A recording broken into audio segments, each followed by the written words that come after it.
Bonjour la team, on se retrouve aujourd'hui pour parler transmission et plus précisément amélioration de ma transmission sur mon vélo de tous les jours grâce aux produits de la marque Cycling Ceramic. Je vous avais présenté dans ma vidéo de déballage de cadeaux de Noël ces produits Cycling Ceramic qui permettaient de fluidifier sa transmission et de gagner un peu de watts dans l'effort. On va aujourd'hui les installer sur mon vélo et voir si oui ou non ces fameux éléments céramiques ont un réel bienfait sur notre transmission. Allez, on se retrouve juste après le générique et c'est parti pour le montage des éléments Cycling Ceramic.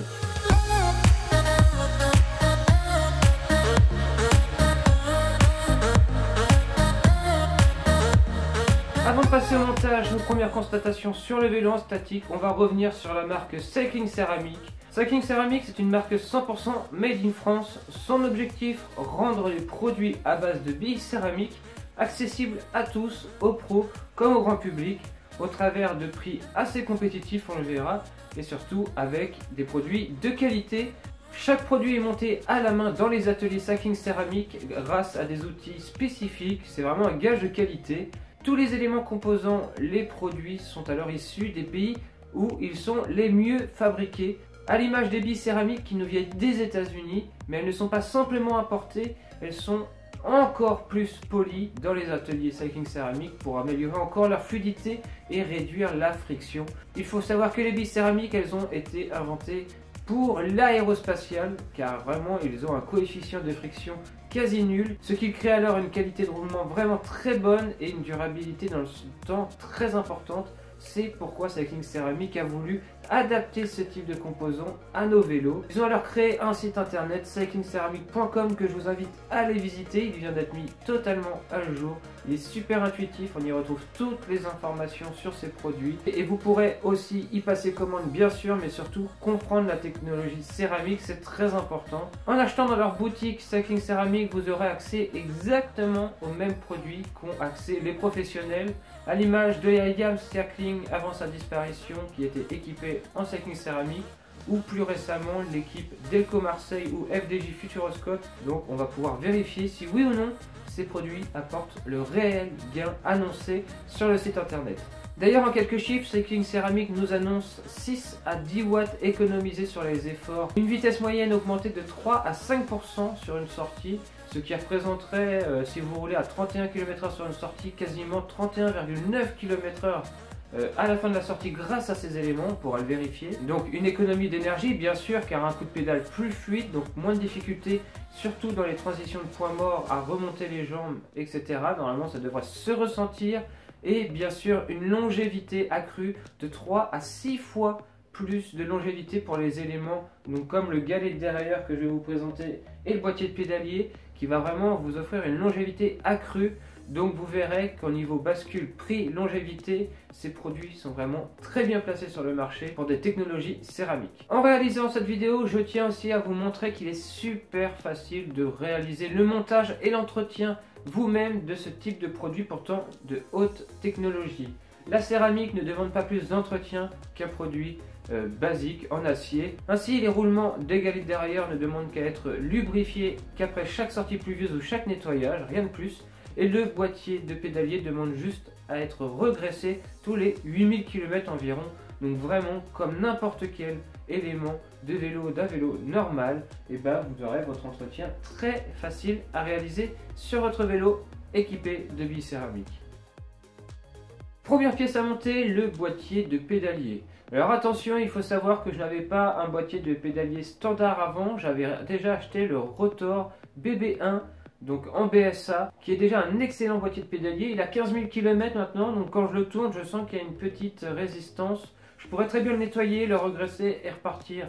Alors pour plus de 10 000 km, je pense, car il est encore vraiment très fluide, vous voyez. J'ai fait un test de fluidité juste avant de le démonter et les manivelles tournent encore très bien dans ce boîtier de pédalier. Franchement, le boîtier, il est du plus bel effet, ce boîtier Cycling Ceramic. En plus, il est vraiment fait dans des matériaux nobles, en aluminium 70-75, donc vraiment dans ce rouge brillant, c'est très joli. C'est assez léger, 80 grammes pour ce boîtier, comparé aux 96 grammes de mon boîtier Rotor. À savoir que chez Shimano, on a quand même un boîtier un peu plus léger pour des qualités de roulement quand même moindres. On va tout de suite faire un nouveau test de fluidité avec le boîtier céramique. Et on constate ici encore la bonne réactivité du boîtier Rotor qui tournait quand même plutôt bien, quasiment équivalent à ce boîtier céramique finalement. Donc on va pas gagner un énorme gain de fluidité sur la partie boîtier de pédalier, mais on sait dans tous les cas que ce boîtier va rester fluide pendant très longtemps. Combiné au changement des galets de dérailleur sur le dérailleur arrière, ça devrait vraiment augmenter la fluidité de mon vélo. Pour vraiment pousser le test à fond, j'ai acheté un nouveau dérailleur arrière Shimano Ultegra, donc il est tout neuf. Je l'ai sorti de la boîte et j'ai alors fait un test de fluidité des galets. Et là vous pouvez remarquer sur les images que franchement les galets ne bougent pas d'un poil. J'ai beau appuyer très fort, ça ne tourne pas. Et je vous assure, le dérailleur est parfaitement neuf, donc graissé comme il faut. Il est vraiment prêt à l'usage.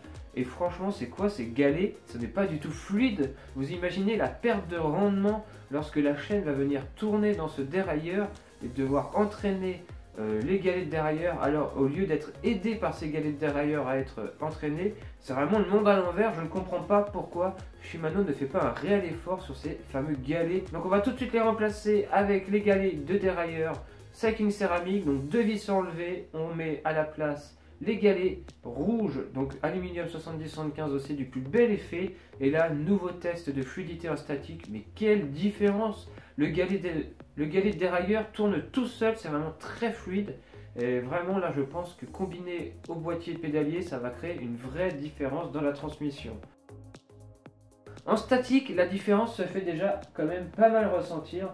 On sent que grâce juste à un doigt, on pousse à peine la manivelle et la machine se met alors en route très facilement. Et ça, on sent que sur le vélo, lorsqu'on va pouvoir appuyer un peu et devoir faire son fameux pousser-tirer, ça va être beaucoup plus fluide. Et la différence aussi notable, c'est qu'il suffit juste de presser un tout petit peu le galet de dérailleur arrière et hop, pareil, ça fait tourner les manivelles. Donc on sent quand même que la transmission ici est vraiment très fluide et que ça va quand même beaucoup changer les choses. Et ça, on pourra pouvoir le constater sur le terrain au travers de différents comptes rendus que je vous ferai en vidéo. Mais avant de finir la vidéo, je vous vois déjà venir. Je suis sûr que vous avez déjà été sur le site Cycling Céramique pendant que je vous parle et que vous avez été constater les prix. Alors oui, il faut compter 185 € pour un boîtier de pédalier céramique et 125 € pour les deux galets de dérailleur. Mais faites le calcul.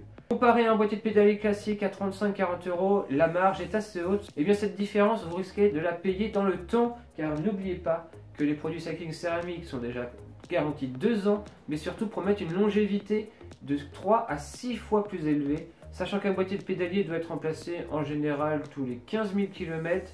Donc comptez pour un boîtier de pédalier céramique comme ça, plus de 40 000 même 50 000 km de durabilité. Donc vous n'aurez pas à changer votre boîtier de pédalier sur les 50 000 km prochains.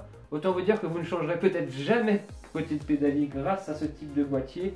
Donc vous serez dans le temps forcément une économie plutôt que d'en changer régulièrement pour des roulements basiques de moindre qualité. Donc c'est un achat à y réfléchir dès le départ lorsque vous faites du vélo et que vous voulez vraiment investir dans une transmission performante. Surtout si vous montez en gamme, tel que du Dura-Ace, etc.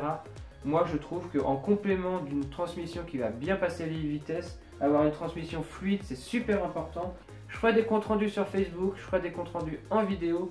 Est-ce que oui ou non ça va vraiment améliorer mes performances, sauver mon énergie un peu et surtout améliorer mon coup de pédale? Ça, on le découvrira dans ces prochaines vidéos. Fin de la première partie du test des produits Cycling Céramique. On se retrouve très vite dans une seconde partie après quelques centaines voire milliers de kilomètres.